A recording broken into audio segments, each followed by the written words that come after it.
हम्म. आपण अनेकदा बघतो की वैद्यकीय निदानावर जेव्हा चर्चा होते ना, तेव्हा तिथे एका अचूकतेची आणि स्पष्टतेची अपेक्षा असते, अगदी इंजिनिअरिंगसारखी. हो, अगदी बरोबर. म्हणजे बघा, समजा एखाद्या माणसाचा हात मोडला, तर एक्स-रे काढल्यावर तिथे ती तुटलेली पांढरी रेषा अगदी स्पष्ट दिसते आणि डॉक्टर फक्त बोट दाखवून सांगतात की हे बघा, इथे फ्रॅक्चर आहे. आणि हे कुठेतरी आपल्याला आश्वस्त करतं. कारण गोष्टी डोळ्यांनी दिसल्या, त्यांचं अचूक वर्गीकरण करता आलं, की आपल्याला बरं वाटतं. आपण समस्येचं मूळ शोधल्याचं एक समाधान मिळतं. पण जेव्हा आपण मानवी सवयी, वर्तन आणि यशाच्या जगामध्ये प्रवेश करतो, तेव्हा ही एक्स-रे मशीन पूर्णपणे निरुपयोगी ठरते. आजच्या या सखोल विश्लेषणात आपण याच विषयावर बोलणार आहोत. नक्कीच.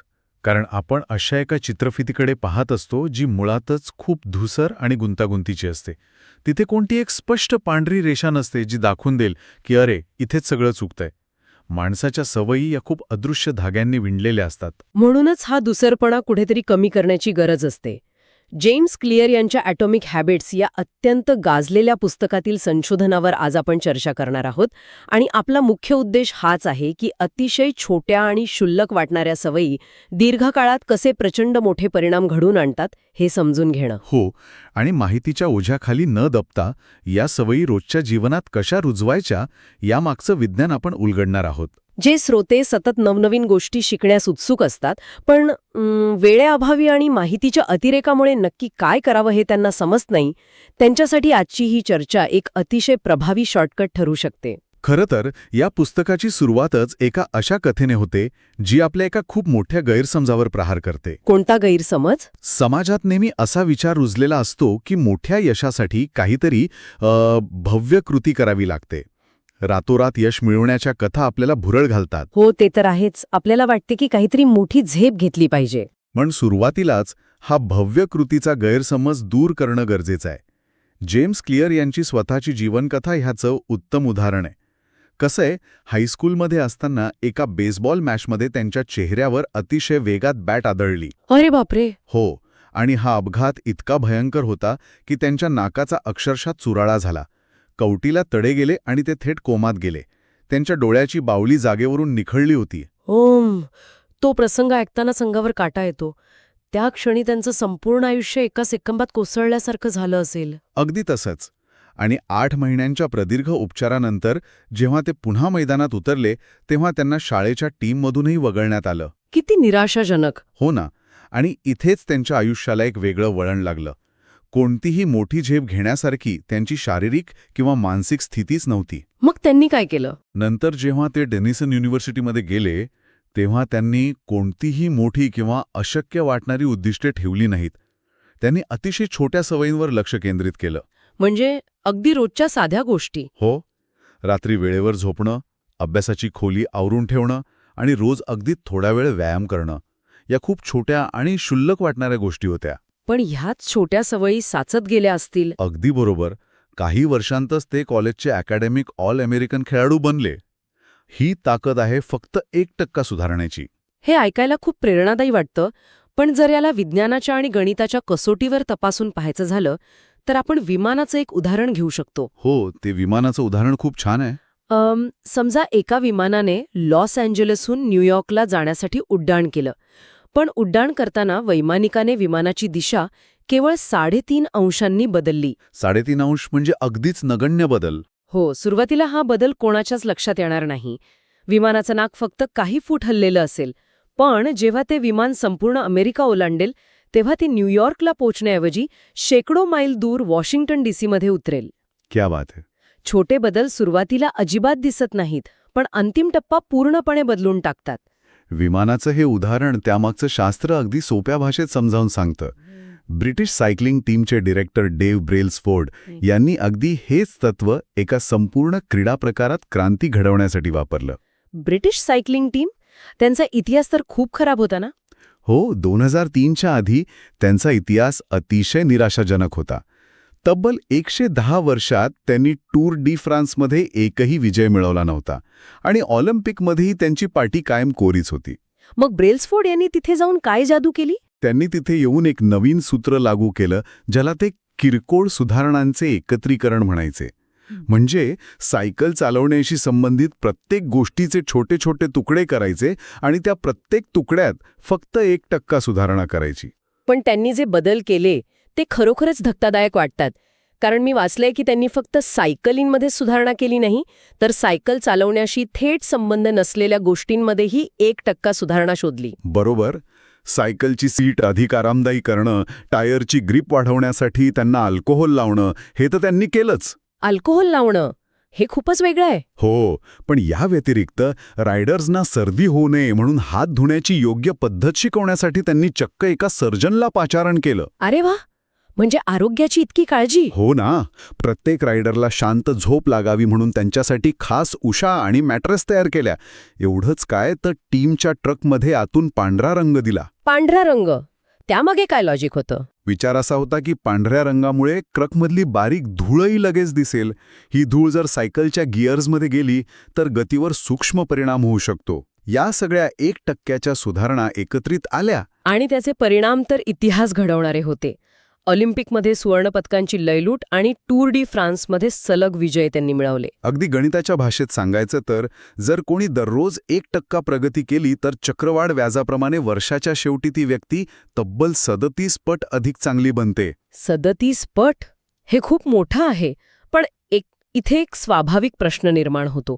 जर 1%ची प्रगती लगेच दिसत नसेल आणि ती साचून राहून खूप नंतर परिणाम दाखवत असेल, तर मग आपण ध्येय ठरवणं सोडून द्यायचं का? कारण प्रगती दिसत नसेल तर प्रयत्न सोडून देण्याची प्रवृत्ती जास्त असते. हाच मानवी प्रवृत्तीचा सर्वात मोठा अडथळा आहे. यावर पुस्तकात बर्फाच्या तुकड्याचं दिलेलं उदाहरण समजून घेण्यासारखं आहे. बर्फाचा तुकडा. पण बर्फ वितळत नाही. बरोबर. वरवर पाहता असं वाटतं की काहीच घडत नाहीये आणि केलेले सगळे प्रयत्न वाया जात आहेत. पण जसं तापमान 32 अंशावर पोहोचतं, बर्फ वितळायला लागतो. अच्छा, म्हणजे तो एक टर्निंग पॉइंट असतो. अगदी. याला सुप्त क्षमतेचे पठार असं म्हटलं जातं. केलेले प्रयत्न वाया गेलेले नसतात, ते साठवून ठेवलेले असतात. कॅन्सरच्या बाबतीतही असंच होतं. तो 80% वेळ शरीरात लपून राहतो आणि अचानक काही महिन्यात संपूर्ण शरीरभर पसरतो. किंवा ते बांबूचं झाडाचं उदाहरण आपण नेहमी ऐकतो. हो, चीनी बांबूचं झाड पहिली 5 वर्ष जमिनीत आपली पाळेमुळं घट्ट करतं आणि मग अवघ्या 6 आठवड्यात 90 फूट उंच वाढतं. म्हणजे प्रगती ही कधीच सरळ रेषेत नसते. पण जर हे सुप्त क्षमतेचे पठार ओलांडायचं असेल तर आपल्याला आपल्या ध्येय निश्चित करण्याच्या पद्धतीकडे वेगळ्या दृष्टिकोनातून पाहावं लागेल. आपण नेहमी ऐकतो की मोठी ध्येय निश्चित करा. पण जर बर्फ वितळत नसेल तर केवळ मला बर्फ वितळवायचा आहे हे ध्येय ठेवून काय उपयोग? याच मुद्द्यावर पुस्तकात एक अतिशय महत्त्वपूर्ण विचार मांडला आहे. आपण जर बारकाईने पाहिलं तर जिंकणारे आणि हरणारे या दोघांचेही ध्येय एकच असतं. हो, ऑलिम्पिकमध्ये धावणाऱ्या प्रत्येक खेळाडूचं ध्येय सुवर्णपदकच असतं. अगदी बरोबर. जर केवळ ध्येय हेच यशाचं कारण असतं तर सगळेच जिंकले असते. त्यामुळे केवळ ध्येय हा यशाचा निकष असूच शकत नाही. ध्येय पूर्ण करणं हा एक तात्पुरता बदल असतो, जसं की अस्वच्छ खोली आवरणे. खोली आवरणे कसं काय? बघा, खोली आवरली की ती स्वच्छ दिसेल. पण जर मूळ सवयच अस्वच्छतेची असेल तर 2 दिवसात खोली पुन्हा तशीच होईल. याचाच अर्थ असा की ध्येय हे माणसाचा आनंद एका चौकटीत मर्यादित करतात. आपण स्वतःला नकळतपणे सांगत असतो की हे विशिष्ट ध्येय पूर्ण झाल्यावरच मी आनंदी होईन. आणि हीच विचारसरणी आपल्याला प्रक्रियेचा आनंद घेण्यापासून रोखते. ध्येय हे खेळ जिंकण्यासाठी असतात, तर कार्यप्रणाली ही खेळ सतत खेळत राहण्यासाठी असते. परिणामांपेक्षा त्यामागची कार्यप्रणाली सुधारण्यावर आपला भर असायला हवा. पण जर कार्यप्रणालीत सगळं काही आहे तर ती कंटाळवाणी न होता टिकून राहिल्याची खात्री कशी करायची? हा खूप चांगला प्रश्न आहे. कारण 2 दिवस जिममध्ये जाणं सोपं आहे, पण वर्षभर ती कार्यप्रणाली टिकवून ठेवणं हे एक मोठं आव्हान असतं. केवळ प्रक्रियेवर लक्ष केंद्रित करून माणूस मशीनसारखं काम करू शकत नाही. या प्रश्नाचं उत्तर बदलाच्या 3 स्तरांमध्ये लपलेलं आहे. बदलाचे 3 स्तर असतात. पहिला स्तर म्हणजे परिणाम, ज्यामध्ये तुम्हाला काय मिळतं यावर लक्ष असतं. दुसरा स्तर म्हणजे प्रक्रिया, ज्यामध्ये तुम्ही काय करता यावर भर असतो. आणि तिसरा स्तर? तिसरा आणि सर्वात खोल स्तर म्हणजे ओळख. तुमचा स्वतःबद्दलचा विश्वास काय आहे, तुम्ही स्वतःला काय मानता, हे इथे महत्त्वाचं असतं. कोणतीही कार्यप्रणाली तेव्हाच टिकते जेव्हा ती केवळ एक कृती न राहता माणसाच्या ओळखीचा भाग बनते. ओळखीचा भाग बनते म्हणजे नेमकं कसं? याचा मानसिक पातळीवर कसा परिणाम होतो? समजा 2 व्यक्ती सिगरेट सोडण्याचा प्रयत्न करत आहेत. पहिल्या व्यक्तीला सिगरेट ऑफर केल्यावर ती म्हणते, नको, मी सिगरेट सोडण्याचा प्रयत्न करतोय. हे ऐकायला तर सकारात्मक वाटतं, पण मुळात ती व्यक्ती स्वतःला अजूनही धूम्रपान करणारी व्यक्तीच मानत असते आणि आता ती काहीतरी वेगळं करण्याचा प्रयत्न करत असते. पण दुसरी व्यक्ती म्हणते, नको, मी धूम्रपान करत नाही. अरे वा, हा एक अतिशय छोटासा शब्दभेद आहे, पण तो ओळखीतील आमूलाग्र बदल दर्शवतो. हो, ब्रायन क्लार्क नावाच्या एका व्यक्तीचं उदाहरण या संदर्भात अतिशय बोलकं आहे. त्याला नखं खाण्याची वाईट सवय होती. खूप जणांना असतं ही सवय. हो, मग ती सवय मोडण्यासाठी त्याने एकदा स्वतःच्या नखांचं मॅनिक्युअर केलं. त्यानंतर त्याची नखं इतकी सुंदर दिसू लागली की त्याला स्वतःच्या नखांबद्दल अभिमान वाटू लागला. अच्छा, म्हणजे दृष्टिकोन बदलला. अगदी चांगली नखं असलेली व्यक्ती ही त्याची नवीन ओळख बनली आणि त्याची नखं खाण्याची सवय कायमची सुटली. हे अगदी निवडणुकीच्या प्रक्रियेसारखं वाटतं. मानवी सवयी म्हणजे आपल्या नवीन ओळखीसाठी दिलेली मतं असतात. जर आज कोणी पुस्तक वाचलं तर त्या व्यक्तीने स्वतःला वाचक म्हणून एक मत दिलं. अगदी बरोबर. जिममध्ये गेल्यावर खेळाडू म्हणून स्वतःला मत दिलं. इथे सर्वात दिलासादायक गोष्ट ही आहे की आपल्याला 100% मते मिळवण्याची गरज नसते. 1-2 वेळा वाईट सवय झाली किंवा मत वाया गेलं तरी चालतं, पण बहुमताने एक नवीन ओळख प्रस्थापित करता येते. आणि जेव्हा ही ओळख पक्की होऊ लागते तेव्हा मेंदू खऱ्या अर्थाने सवयी कशा तयार करतो यामागचं विज्ञान समजून घेणं जास्त रंजक ठरतं. 1898 मध्ये एडवर्ड थॉर्नडाईक या मानसशास्त्रज्ञाने मांजरांवर एक अतिशय प्रसिद्ध प्रयोग केला होता. मांजरांवर काय प्रयोग होता तो? त्यांनी उपाशी मांजरांना एका विशिष्ट पझल बॉक्समध्ये ठेवलं. बाहेर अन्नाचं ताट ठेवलं होतं. बॉक्सच्या आत एक लिव्हर होता, जो दाबला की दरवाजा उघडायचा. सुरुवातीला मांजरांना तो लिव्हर नक्कीच सापडला नसणार. त्यांनी बाहेर पडण्यासाठी बरीच धडपड केली असेल. हो, सुरुवातीला त्यांनी नख्या मारल्या, इकडे तिकडे उड्या मारल्या, पण या सगळ्या गोंधळात योगायोगाने त्यांच्याकडून तो लिव्हर दाबला गेला आणि दरवाजा उघडला. थॉर्नडाईकने हा प्रयोग अनेक वेळा परत केला. तेव्हा त्याच्या लक्षात आलं की सुरुवातीला मांजरांना बाहेर पडायला 1.5 मिनिट लागलं, पण जसजसा सराव वाढला तसा हा वेळ फक्त 6 सेकंदांवर आला. 6 सेकंद म्हणजे खूपच लवकर. हो, चुकांमधून शिकण्याची ही प्रक्रिया मेंदू आपोआप नोंदून ठेवतो. पण इथे एक विचार करण्यासारखी गोष्ट आहे. मेंदूला हे सगळं स्वयंचलित किंवा ऑटोमॅटिक करण्याची गरज का भासते? तो प्रत्येक वेळी नव्याने विचार का करत नाही? यामागचं मुख्य कारण म्हणजे मेंदूला स्वतःची बौद्धिक ऊर्जा वाचवायची असते. जेव्हा एखाद्या समस्येवर वारंवार एकच उपाय काम करतो तेव्हा मेंदू त्याला स्वयंचलित प्रक्रियेत ढकलून देतो. म्हणजे मेंदूचा भार हलका होतो. हो, यामुळे विचार करणारा मेंदूचा भाग मोकळा होतो आणि तो इतर महत्त्वाच्या गोष्टींवर लक्ष केंद्रित करू शकतो. इथूनच सवयीचा 4 टप्प्यांचं चक्र तयार होतं: संकेत, तीव्र इच्छा, प्रतिसाद आणि बक्षीस. आणि या चक्रात डोपामाइन या रसायनाची भूमिका खूप मोठी असते. म्हणजे हे चक्र कसं काम करतं? समजा खिशातल्या मोबाईलची नोटिफिकेशन वाजली तर तो आवाज म्हणजे एक संकेत झाला. बरोबर. तो मेसेज कोणाचा आहे हे पाहण्याची जी उत्सुकता निर्माण होते ती तीव्र इच्छा असते. हो. आपण खिशातून फोन बाहेर काढतो हा प्रतिसाद झाला. आणि तो मेसेज वाचल्यानंतर जे समाधान मिळतं ते बक्षीस असतं. अगदी तसंच. आणि या प्रक्रियेत डोपामाइनची पातळी फक्त बक्षीस मिळाल्यावर वाढत नाही, तर जेव्हा तो संकेत मिळतो तेव्हाच ती पातळी वाढायला सुरुवात होते. म्हणूनच हे चक्र इतकं शक्तिशाली असतं. तयार होतात. एखादी चांगली सवय लावायची असेल तर ती स्पष्ट करा, आकर्षक करा, सोपी करा आणि समाधानकारक करा. आणि वाईट सवय मोडायची असेल तर याच्या अगदी उलट करून ती सवय अदृश्य, अनाकर्षक, कठीण आणि असमाधानकारक करा. पण इथे एक मोठा विरोधाभास निर्माण होतो. जर आपला मेंदू हे सगळं आपोआप आणि स्वतःची ऊर्जा वाचवण्यासाठी करत असेल तर माणसाने स्वतःची विचार करण्याची क्षमता एका प्रकारे गहाणच ठेवली नाही का? हा खूप महत्वाचा मुद्दा आहे. जर मेंदू सवयीनुसार सगळं ऑटोपायलट मोडवर चालवत असेल तर एखादी वाईट सवय नकळतपणे ऑटोपायलटवर घडत असताना ती थांबवायची कशी? हा एक अत्यंत संवेदनशील प्रश्न आहे. आपला मेंदू खरंच एक प्रकारे भविष्याचा वेध घेणारं प्रिडिक्शन मशीन असतो. गॅरी क्लाइन यांनी एका पॅरामेडिक महिलेची कथा सांगितली आहे. काय कथा आहे ती? ती एका कौटुंबिक समारंभात गेली होती. तिथे तिने आपल्या सासऱ्यांचा चेहरा पाहिला आणि ती अचानक घाबरली. सासरे म्हणाले की ते अगदी ठणठणीत आहेत आणि त्यांना काहीही त्रास होत नाहीये. मग पुढे काय झालं? पण तिने कोणाचंही न ऐकता आग्रह करून त्यांना थेट रुग्णालयात नेले.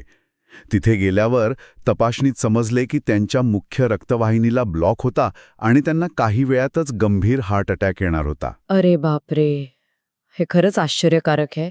तिने कोणत्याही वैद्यकीय उपकरणांशिवाय हे कसं ओळखलं? अनेक वर्ष रुग्णांवर उपचार करताना तिचा मेंदू आपोआप चेहऱ्यावरील रक्ताभिसरणाचे सूक्ष्म बदल ओळखायला शिकला होता. तिला स्वतःलाही हे शब्दांत सांगता आलं नसतं, पण तिच्या मेंदूच्या ऑटो पायलटने तो धोका ओळखला होता. म्हणजे ऑटो पायलटचा हा खूप चांगला उपयोग झाला. चांगला भाग झाला, पण याचे धोकेही तितकेच गंभीर आहेत. एका डिपार्टमेंटल स्टोअरमध्ये एका क्लार्कला सवय होती की ग्राहकाने गिफ्ट कार्ड वापरून झाल्यावर ते कात्रीने कापून फेकून द्यायचे. एक दिवस एका ग्राहकाने पैसे देण्यासाठी स्वतःचं खरे क्रेडिट कार्ड दिले आणि ऑटो पायलटवर असलेल्या त्या क्लार्कने ते खरे क्रेडिट कार्डच कात्रीने कापून टाकले. अरे बापरे, हे तर खूपच भयंकर आहे. किंवा एका कॉर्पोरेट ऑफिसमध्ये काम करणारी महिला, जी आधी लहान मुलांची शिक्षक होती, ती चुकून आपल्या कॉर्पोरेट सहकाऱ्यांना विचारायची, तुम्ही टॉयलेटमधून आल्यावर हात धुतले का? हे खूपच मजेशीर आहे.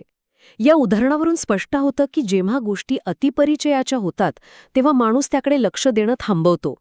मग या ऑटो पायलटच्या चक्रव्यूहातून बाहेर पडण्याचा मार्ग काय असू शकतो? जपानी रेल्वे प्रणालीतील पॉइंटिंग अँड कॉलिंग नावाची एक अत्यंत प्रभावी पद्धत इथे उपयोगी पडते. पॉइंटिंग अँड कॉलिंग म्हणजे नेमकं काय? जपानमध्ये ट्रेन चालवणारे ऑपरेटर प्रत्येक सिग्नलकडे बोर्ड दाखवतात आणि मोठ्याने बोलतात, सिग्नल हिरवा आहे. प्लॅटफॉर्मवरील कर्मचारी वेळेकडे बोर्ड दाखवून म्हणतात, सर्व सुरळीत आहे. हे बघणाऱ्याला कदाचित थोडं विचित्र वाटेल, पण जाणीवपूर्वक केलेल्या या कृतीमुळे मेंदू पुन्हा एकदा सतर्क होतो आणि म्हणूनच त्यांच्या चुका 85% कमी झाल्या आहेत. म्हणजेच जी कृती आपण नकळतपणे आणि सवयीने करत आहोत ती जाणीवपूर्वक मोठ्याने बोलून दाखवली की मेंदूच्या विचार करणाऱ्या भागाला पुन्हा कामाला लावलं जातं. अगदी बरोबर. स्वतःच्या जीवनात हे लागू करण्यासाठी सवयींचे स्कोअर कार्ड तयार करणे हा एक चांगला उपाय असू शकतो. सकाळी उठल्यापासून रात्री झोपेपर्यंतच्या सर्व सवयींची यादी करायची. चांगल्या सवयींना अधिक चिन्ह द्यायचं, वाईट सवयींना वजा आणि तटस्थ सवयींना बरोबर चिन्ह द्यायचं. हो, यामुळे आपण आपल्या रोजच्या जगण्यातल्या ऑटो पायलट मोडमधून जागे होतो आणि जागरूकतेची पहिली पायरी गाठतो. जागरूकता आल्यानंतर पुढचा प्रश्न येतो तो प्रत्यक्ष कृतीचा, आणि इथेच लोक सर्वात मोठी चूक करतात. कोणती चूक? लोकांना वाटतं की नवीन सवय लावण्यासाठी प्रेरणेची किंवा मोटिवेशनची गरज असते. पण समजा स्कोअर कार्ड वापरून आपण जागरूक झालो तरी प्रेरणा ही पाण्यासारखी असते, ती कधीही आटू शकते. मग प्रेरणा किंवा इच्छेवर विसंबून न राहता नवी सवय सुरू करण्याचा मार्ग कोणता? इथेच नियोजनाचा भाग येतो. 2001 मध्ये ब्रिटनमधील संशोधकांनी व्यायामाची सवय लावण्यासाठी लोकांचे 3 गट करून एक प्रयोग केला होता. पहिल्या गटाला फक्त त्यांच्या सवयी ट्रॅक करायला सांगितल्या. अच्छा. दुसऱ्या गटाला व्यायामाचे फायदे सांगून खूप प्रेरित केलं गेलं. पण तिसऱ्या गटाला एक विशिष्ट वाक्य लिहून काढायला सांगितलं, मी अमुक दिवशी, अमुक वेळी आणि अमुक ठिकाणी 20 मिनिटे व्यायाम करेन. याला कृतीचं अतिशय स्पष्ट नियोजन म्हणतात. आणि याचे परिणाम काय आले?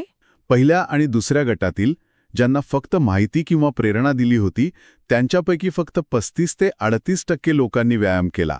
पण तिसऱ्या गटातील तब्बल 91% लोकांनी व्यायाम केला. 91%?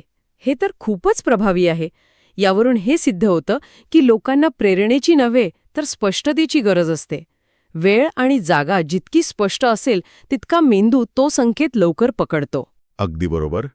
आणि या नियोजनाला आणखी धारदार बनवण्यासाठी सवयींची साखळी किंवा हॅबिट स्टॅकिंग नावाचं अस्त्र वापरता येतं. मानवी वर्तन हे कायम एकमेकांशी जोडलेले असते. म्हणजे कसं? डिडरोट परिणाम नावाचा एक प्रकार मानवी वर्तनात पाहायला मिळतो.